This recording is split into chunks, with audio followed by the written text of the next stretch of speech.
I think it's managing the student's expectation. So our students want a Google-like search.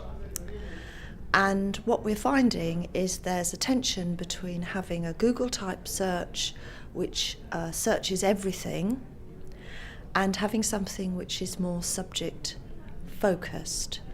And indeed we're looking at trying to present the two options so that students can either go for a fully blown general search across our collections or something which is more subject tailored. We long wanted to implement a resource discovery layer. We felt that, these days students struggle with understanding, if you don't have a resource discovery layer, that you need to look here for books, somewhere else for journals. For students these days, a book chapter and a journal chapter look actually much the same, and they're not. Why should they be in different places? Archives and museums were in another place, institutional repository in another place. So the ability to cross-search all of that and to integrate really well with our existing systems. And so following the investigation, where we found that 40% of our advanced searches were failing, that was some 80,000 searches in 1 month, were actually bringing up no results at all. No did you mean or anything like that, just no results at all. We felt that we really did have the evidence that to move ahead and actually implement a resource discovery layer.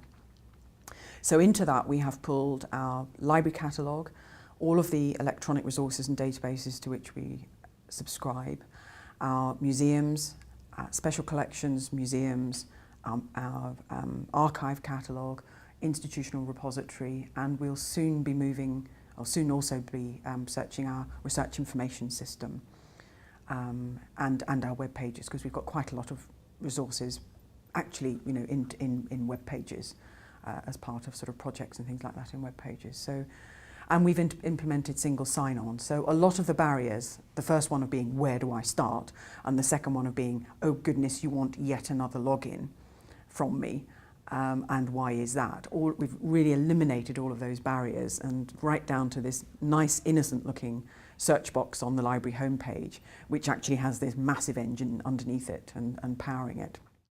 Key challenges in terms of discovery. I think we've moved from a situation where we were providing content to users in a various number of containers, so be they databases, be they library catalogues, which were all fragmented, so the users had to go in and out. The evolution moved to federated searching, whereby we could actually create a single interface where they could link out to those resources. But now with the unified discovery tools, the data itself is all being contained in one source, so it's a one container.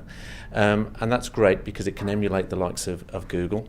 Users can go to one place, they can find all the material available to them.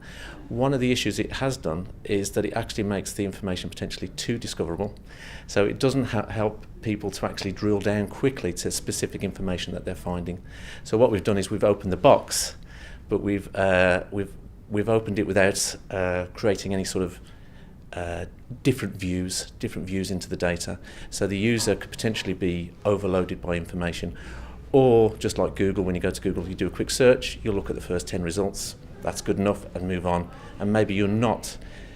The aim is actually to expose us all the content of the library, but maybe we're not actually doing that. We're actually just exposing the material that's just floated to the front page. So have we answered it by the current tools that we're currently using? Everything we do in libraries, in archives, in other services that are interested in resource discovery is about bringing materials of interest and use to the users of our services, whether they're undergraduates, researchers, staff, or even our own professional staff. What we've got to do is make sure that in that process we don't go ahead of the user, that we do try and keep them up with us, but also we respond to the way in which they are trying to uncover the resources that are there. There was a point made earlier about making sure that our services are good enough, and that also means making sure that our users are good enough. So there are concerns there about information literacy, making sure that while we'll try to make things as easy as possible, this is still a very complicated area in terms of metadata underlying resource discovery. The most challenging aspects are fitting everything together, integrating everything, and obviously the more you integrate, the easier things are to operate and the greater value that you get out of them. We also have a major challenge in how do we move away from our legacy systems, such as the library management systems, which are really built to discover hard copy resources. So how do we jettison those and save ourselves some money while still having money to spend on things like the resource discovery systems?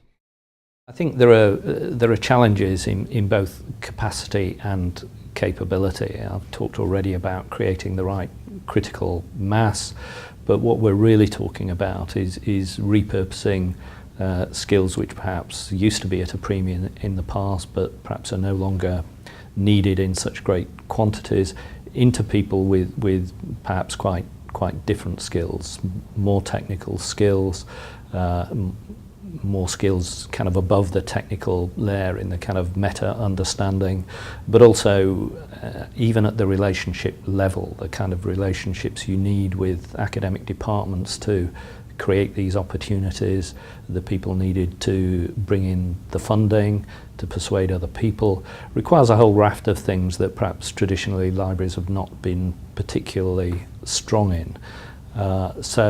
Absolutely, I think it's much more than training. It's about education. It's about bringing in people with different skills from different backgrounds.